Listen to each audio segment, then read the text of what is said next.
Olá, tudo bem? Então, estamos aí para mais um Drops, né? Nesse dia nós vamos fazer um Drops duplo, né? Esse Drops vai tratar de dois assuntos. Vamos fazer um Drops primeiro, depois vem o segundo. O primeiro Drops vai tratar sobre o trânsito em julgado, né? E o segundo Drops vai tratar sobre a tabela Price. Então vamos para o primeiro Drops, né?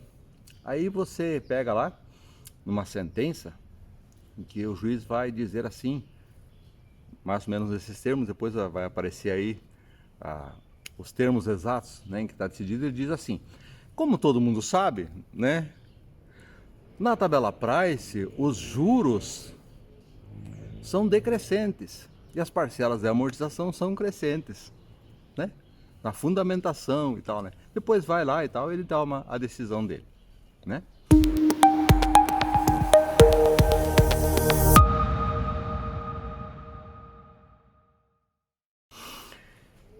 Veja lá, o que tem que conter, que deve conter uma sentença judicial?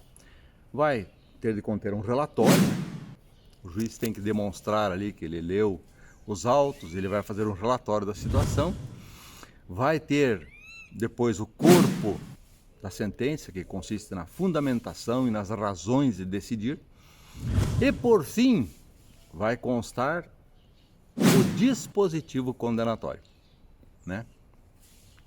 O que transita em julgado? O que representa a parcela sobre a qual haverá trânsito? Apenas o dispositivo condenatório. Não transita em julgado, quer dizer, não objeto de trânsito, as razões, fundamentações que o juiz tenha colocado em sua sentença, né? Então o juiz, por exemplo, pode na fundamentação da sentença diz lá, pois como todo mundo sabe, 2 mais 2 igual a 5, né? Pode constar no corpo da sentença, nas razões de decidir, né? Como todo mundo sabe. Mas se no dispositivo ele fizer a condenação, não, então eu condeno a que o réu pague R$4, né? Mesmo que ele tenha dito lá na fundamentação que 2 mais 2 igual a 5, o trânsito em julgado vai se referir apenas ao dispositivo condenatório. Isso conforme expressa a previsão legal, né? O dispositivo de condenação é aquele que transita em julgado. Então veja bem, mesmo que o juiz diga lá que, como todo mundo sabe, na tabela Price aí, os juros são decrescentes, quer dizer, começam maiores e depois vão diminuindo, e as prestações vão aumentando, a amortização vai aumentando, né? Mesmo que ele diga isso, essa afirmativa no corpo da sentença, nas razões de decidir, na fundamentação, não são objeto de trânsito em julgado. Elas não fazem parte da condenação, fazem parte das razões de decidir pelas quais o juiz tomou essa ou aquela decisão. Isso significa dizer que também os juízes podem estar equivocados, podem estar errados nas suas razões de decidir.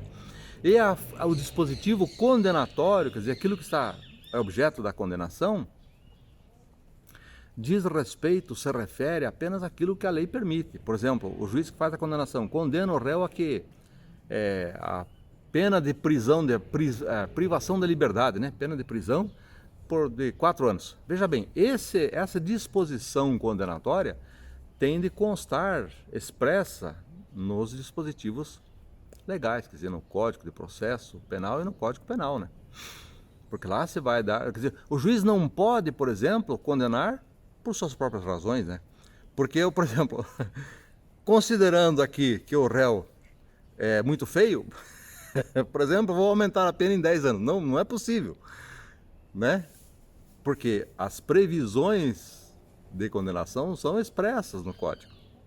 Também no universo civil, não é possível que haja uma condenação ao réu se não houver expressa atenção àquilo que está previsto na codificação, né? Então preste bem atenção, o trânsito em julgado se refere ao dispositivo condenatório, é esse que transita em julgado, né? Daí ele consta, inclusive, às vezes, né, condena o réu por tudo que está exposto e tal, né? Aí vem a condenação que está imposta. A que pague tanto, a que faça isso, a que faça aquilo, né? Condenações, todas elas com a respectiva previsão legal. Caso haja contradição entre corpo da sentença, as razões de decidir e o dispositivo, que prevalece? Prevalece o dispositivo condenatório, porque é apenas esse que transita em julgado. Então, se aparece contradição, a leitura daquilo que se aplica, daquilo que é o objeto da condenação, se refere ao que está disposto, né? Dispositivo condenatório. E por incrível que pareça, são muito comuns assim aquelas faltas, os detalhes técnicos a respeito do dispositivo condenatório. Às vezes está muito claro no corpo da condenação, né, no corpo da sentença, o que é para fazer. Mas você chega no dispositivo e lá enseja dubiedade, não está claro. Então o que compete às partes? Caso esteja contraditório, haja dubiedade ou falta de clareza, as partes devem embargar de declaração, né? Fazem embargos de declaratório para que a sentença seja expressa, para que o dispositivo corrija a eventual contradição, omissão, né? Ou então falta de clareza. Para isso servem os embargos declaratórios, né? Agora o que a gente vê também é que embargos declaratórios são interpostos para modificar a sentença. Aí não pode, porque uma vez prolatada a sentença, ela somente pode ser modificada no sentido condenatório, né, do dispositivo, por outra instância, porque senão ficaria veja que não tem lógica daí, né? O próprio juiz que lavrou a sentença lá, ele estaria modificando a sentença dele, já não pode. Quando a sentença é prolatada, o serviço do juiz acaba. Por isso os embargos declaratórios dizem respeito ainda àquela sentença que foi proferida, e aí pode ser corrigida a omissão, a obscurecência, né, para tornar mais claro aquele objeto da condenação, né? Então, embargos declaratórios têm a ver com a sentença prolatada, o dispositivo condenatório. E o que transita é o dispositivo. Contradição havendo entre corpo da sentença e razões de decidir e fundamentação, com o dispositivo, prevalece o dispositivo. Você que vai fazer um laudo pericial, muita atenção. Leia o dispositivo e veja a que foi condenado o réu, para não incorrer num cálculo errôneo. Tá bom? Primeira parte, então, aqui, concernente ao dispositivo condenatório, né? E nós já fizemos ali a remissão, aqui é a questão da tabela price.